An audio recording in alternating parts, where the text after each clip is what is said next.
Hello, everyone. Thank you so much for joining us. Good morning, good evening, good afternoon, wherever in the world you're joining us from. We're super excited for you all to join us for this live interview series where we feature a lineup of our incredible BNC speakers. They are the most incredible individuals and drop so much value for all of you athletes, professionals, business owners, executives out there. And so we're super excited about today's guest. I'd love to introduce all of you to Michael Towers. Michael is a counselor, keynote speaker, SHRM presenter, and mental health first aid trainer. He's helped organizations transform their culture by delivering powerful mental health and wellness programs that build resilience, boost performance, and create healthier workplaces. With over 25 years of lived experience managing mental illness, he brings a rare combination of personal insight and professional impact to the leadership development and self care training. In 2005, a court-ordered visit to a psychiatrist became the turning point that changed Michael's life. It was then when he recognized that the years of academic struggles, substance abuse, and personal and professional challenges were rooted in untreated mental illness. Embracing that truth and committing to a lifelong treatment gave him now a sense of purpose, one that fuels his work with some of the world's largest organizations. And now today, Michael fulfills his mission as a speaker and trainer by helping businesses turn mental wellness into strategic advantage, empowering teams, elevating leaders, and creating lasting and positive change in the workplace. So, with that being said, thank you so much for being here today, Michael. We really appreciate your time. Definitely glad to be here. And I'm going to need to get that from you because you have written a bio that far exceeds anything that I've been able to write. So thank you. Of course, we'll be sure to get that sent over. So I definitely know that your time is very valuable, and so we're super grateful that you could join us here on this interview today. As we jump right in, your story is incredibly powerful, and I feel like not a lot of people talk about this. Can you take us back to that 2005 moment and how that turning point really shaped your mission today? Yeah, it was actually it wasn't the appointment for the psychiatrist was definitely a pivotal point for me to understand a couple of things. One, that all of my issues leading up to that point were a result of mental illness, and though I didn't have much hope, I realized that if I treated it, there could be some success, or at least it didn't have to be the way that it was. And realized shortly after that that I would need to treat it for the rest of my life, but definitely pivotal. But what I would say is the event before the event was I had gotten into serious trouble. A really bad night after I found out my dad had relapsed, and I just didn't want to feel pain anymore. I got into some serious trouble and was looking at facing 33 years in jail. The day that I went to court, the judge, in a court case has his couple of moments there at the end before he sentences you. And he said to me, he goes, Michael, I had a college roommate that had bipolar disorder and got in a shootout with police outside of our dorm. So I have bipolar, and I got the judge that had the roommate with bipolar. He saw bipolar, and he said, Michael, if you don't get help with your bipolar, you will die a violent death, or I will sentence you to jail for the rest of your life. And then he suspended 5 years that he sentenced me to, and mandated that I see a psychiatrist. And his grace changed my life forever. Wow, that's incredible. I didn't know that your story went that far back. And so I know that um as you're bringing this now into like the work that you're doing currently, you often talk about using mental wellness as a strategic advantage in business. Now, what does that actually look like in a practical day-to-day sense for teams, for leaders, maybe even for the athletes as well? Yeah, well, I think I believe that obviously somebody that's suffering with mental illness that has symptoms that aren't treated, that was where I was, where they didn't know what was wrong, and they didn't know how to get out of it, that the first thing that needs to happen is the mental illness needs to be arrested, and treatment needs to begin. And then I think for all of us, whether or not you've ever struggled with mental illness before, we all suffer from childhood wounds and limiting beliefs and messages that we carry from those childhood wounds that tell us that we're not enough, that we're not worthy, that we don't matter. And when we are imprisoned by messages like that, it is really hard to, one, achieve the goals that we want to achieve. And then from an organizational standpoint, when you have an employee that's struggling with mental health symptoms, that's living with imposter syndrome and limiting beliefs, it is hard for them to be engaged, to be productive, to achieve the goals that you want them to achieve and succeed. So I was approaching my speaking with organizations around leadership principles that would improve mental health in the workplace. But as I started working with people and realized the struggles, I wanted to help people. And if I can help people, healthy people mean healthy businesses. So 100%. I'm so glad you hit on that too, because especially if it's something that, like you said it so well with like, if it's these limiting beliefs that you're imprisoned by, the work doesn't stop, right? It definitely keeps going. And so I know there's a lot of talk about self-care out there, but you've lived the reality of how critical it really is. So what is one mindset shift or daily habit you would recommend for people starting on this journey? Because now maybe they have brought awareness and light to this. well, from a philosophical standpoint, I definitely think that first things are first. So I think when it comes to things that we deem healthy, we are our morning routine, right? So I lift weights, I exercise, I get cardio in the morning first thing. And what I can tell you is I hate all of that. What I like are the results. And when Yeah. I leave the gym feeling amazing, I want everyone to feel that. And I think it's important to understand that we're all looking for a dose. And that dose is dopamine, oxytocin, serotonin, endorphins. And we get those. Every one of those chemicals can be produced by exercise. And Mhm. it only takes 20 minutes of moderate exercise. So if we can start our day first thing in the morning by getting that dose, it affects everything that we do, including regulating cortisol, which is the stress hormone, and helping us get quality sleep. Because by the time we hit the bed, we have been worn out from the exercises we put ourselves through, and we all need quality sleep. So, and the other thing is I like to say, it's not an original thought, but make one day to day. So many of us want to be healthy. So many of us want to have better relationships. So many of us want to achieve our dreams and go after our passions. And we're going to do that one day. But there's no reason why you can't make someday or one day today. Oh, I love that. Love that so much. I hope that those of you that are tuning in and watching this replay, that you are definitely getting, you have a notebook out and you're taking notes here because this is definitely some gold. So I know that, as you're, I love those perspectives that you brought up as well. As you think about like, or yes, what do you believe is the biggest barrier right now to creating mentally healthy workspaces, um, or even those that are still working from home? Because I know that's been a really big topic after COVID, and it's still carrying on today with like the hybrid workplaces and things like that. And then as a follow up to that too, how can leadership begin to help towards this?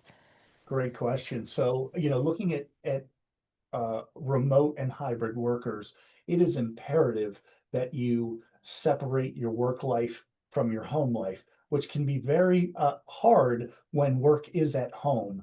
And, simple things like having a dedicated workspace that is not, bringing your computer out in the living room and doing work there means that work is really, you never get away from it. So having a clear cut line between where work's going to take place and where your life's going to take place. It means disconnecting. It means not being available 24/7 because it just feels like work is always happening where, you need to pull back. You need to say no. You need to set boundaries. You need to delegate responsibilities. And I think the biggest thing with work and hybrid or remote work and hybrid work is isolation. So isolation is 3 times more detrimental to your health than obesity, addiction, things like that. So isolation. So it means making sure you have friends that you can see, mentors, network, find ways to engage with your other employees online. Have a weekly check-in where you can all get together and check in, not around work, but around emotions and feelings like sadness, angry, scared, happy, excited, tender. Just checking in around those lets somebody know how you're feeling and what you're going through, and then other people can step in and support you. I think that's with hybrid and remote work. When it's in person, it's really just people feeling like they're heard and understood and valued and appreciated. And leaders need to be able to demonstrate, hey, we appreciate you. And that needs to be done regularly. And as a leader, what I would teach on, there's a psychotherapist named Carl Rogers, and he had a therapeutic approach called Rogerian therapy named after him. And there were three elements of that. It's empathy, it's unconditional positive regard, right? You're unconditionally case by case, caring for that employee. And it's congruence, meaning you are congruent and stable around how you handle that employee. So you're not up and down. You're the same. And what Carl Rogers proved, and Carl Rogers was the first clinician that stopped calling patients patients and started calling them clients, because he didn't look them as sick people. He looked at them people that could actualize and get better. And what happened was, because of the relationship between the therapist and the client, and what was forged by a clinician that looked at them not as what they were or their diagnosis, but what they could become, um, people got better. So a leader who uses empathy, congruence, and unconditional positive regard, looks at ways to appreciate their employees, is has an open door policy so that employees can come in and be understood. And a leader that values their employees, employees get better. I love that. I feel like you hit the nail on the head with so many of the topics that many corporations will like contact us about, because I feel like it's this theme that's definitely carried throughout, especially like as work environments have changed and things like that. And I love that approach for what leadership can take as well. Um, if someone is, someone watching is struggling silently or experiencing that burnout, or maybe isn't getting the support that an ideal leadership situation would get, what would you want them to hear today? That they're not, I mean, you hear it's kind of cliche that they're not their diagnosis. What I want them to hear is that no matter your hurts, who's hurt you, no matter your mistakes, or no matter your diagnosis, that you can accomplish anything, and you can live a life beyond your wildest dreams. And it takes work, and it can be uncomfortable. To tell you to go see a therapist or psychiatrist, to leave your house and to be vulnerable like that isn't easy, and it's scary. But if you're willing to do it, it can transform your life. I wanted so many things that I was never going to achieve, struggling with untreated mental illness. And once I decided to make recovery a priority, I now live a life beyond my wildest dreams. I mean, the fact that I'm talking to you, the fact that I could potentially represent Ben Newman and offer value is something that I could have never imagined. And it's a result of the day-to-day grind of saying, you know what, I'm going to come up to these forks in the road, and I'm going to take the right fork and make the right choice. Oh, 100%. Oh, thank you so much for sharing that. And so I know your time is extremely valuable, and so I definitely want to get you out of here on time. I've got two more questions for you. So, So one of your most sought after keynote topics is workplace wellness. Can you give us a glimpse of what attendees might expect attending that talk? yeah, so there's a number of things. I think obviously with the one that I've given the most, an exceptional leader cares. Cares is an acronym. So I talk about culture and how to be able to improve company culture. I talk about allocating resources where they matter, whether it's mental health town halls or creating safe spaces where someone can go to and de-escalate the stress that they're going through. So way to allocate funds to be able to improve mental health in the workplace. The R is realign. So it's kind of realign how you're doing things. It's taking somebody that maybe not happy in their current role and pushing them towards where their strengths are and finding out how to realign things, so that people are more engaged. The E is empathy, and I talk about empathetic leadership. And the S is for serve. So how a leader can be a servant, instead of an authoritarian leader. They can be a servant and look to serve their employees.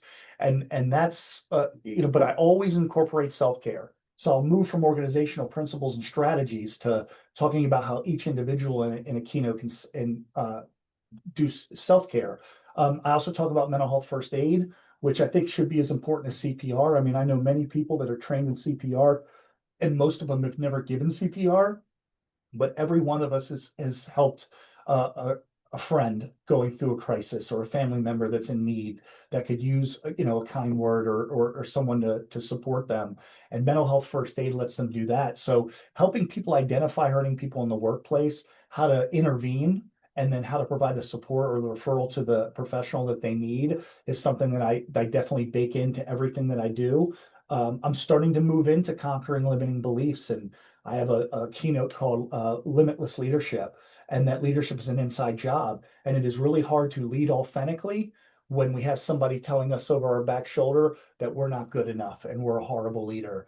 So I've written keynotes to address that. But most importantly, I use vulnerability in a way that I've seen many virtual keynotes and many testimonies in email where somebody goes, Mike, thank you for seeing me. Mike, wow, thank you for using your story. I'm struggling with that too. And I didn't know if that would hit until the first time I gave a virtual talk and I saw that feedback. But me going up there and sharing from a stage the struggles that I've been through and bringing them to rock bottom, and then bringing them through the solution is a way to connect, have people identify and saying, me too. If somebody says me too in a talk that I give, I've won. Oh, I love that. Thank you so much for sharing that. So I know that this interview has been fantastic. We appreciate, you sharing so much of your story, some of your thoughts and advice. It's definitely been really inspiring. But I know that for those of you tuning in, all of this is really great information, but if you do nothing with it, right, it could all be for nothing. So, Michael, what is one action step you would recommend for these individuals, professionals, business owners, executives to do today as it relates to moving that much closer towards their goals? Yeah, 100%. If you're a leader, if you run an organization, if you have any managerial responsibilities whatsoever, I would tell you that the first thing you need to do is go walk into an employee's office, somebody that works for you, somebody that's creating for you, somebody that's coming through day to day for you, and tell them that they're valued and that they're appreciated. And is there any one thing that I can do to make your life easier, or any way that I can support you? Do that, and it will change everything. Everything. If you're a person, an employee, really anyone, speak up. Speak up about the things that you're going through. I'll share this with you. You asked one thing that I could share, someone that was struggling right now.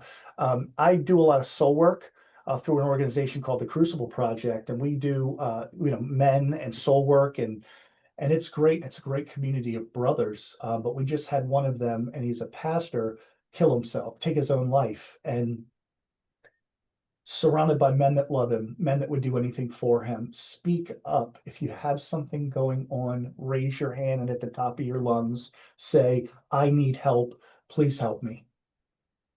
Thank you so much, Michael. And so, for those of you that are looking to book Michael for an in person or virtual speaking engagement, please definitely DM us here or visit our website at bncspeakers.com. We'll also have his profile here linked in the caption below. And so, for more information on booking him, he's available to speak on the following topics: limitless leadership, as he had mentioned, workplace wellness, as we got a glimpse of as well, conquering limiting beliefs, mental health first aid, healthy habit development, and self care. And so I just want to thank you again, Michael, for joining us and for everyone tuning in. Please let us know your thoughts and feedback as always, or if you have additional questions for Michael, because I know he's only scratched the surface here. And so we're really grateful that you're able to spend some time with us today. And if you'd like us to have Michael on have him on again to join us next time, please let us know that feedback as well. And we'll try to see if we can make that happen. Any final thoughts from you today, Michael? Just how grateful I am for you, how grateful I am for Ben Newman. Uh, you know, I read Ben's books and I wanted to reach out much earlier and say, hey, I'm a speaker and I'd love to represent you. And I was already making five figures as a speaker and knew that I could provide value, but I wasn't living the life that I felt like I could look Ben in the eye. I wasn't disciplined around my working out, about the way that I ate, the way that I even treated my wife. Was I doing enough around the house? I mean, things that Ben Newman would ask me that I would struggle to answer. And I started to change things. And man, BNC offers so much. If you're someone that needs direction in life, BNC. If you're someone that runs a business and needs support so that you can maximize your potential, BNC. And I just want to say I love you and I love Ben Newman.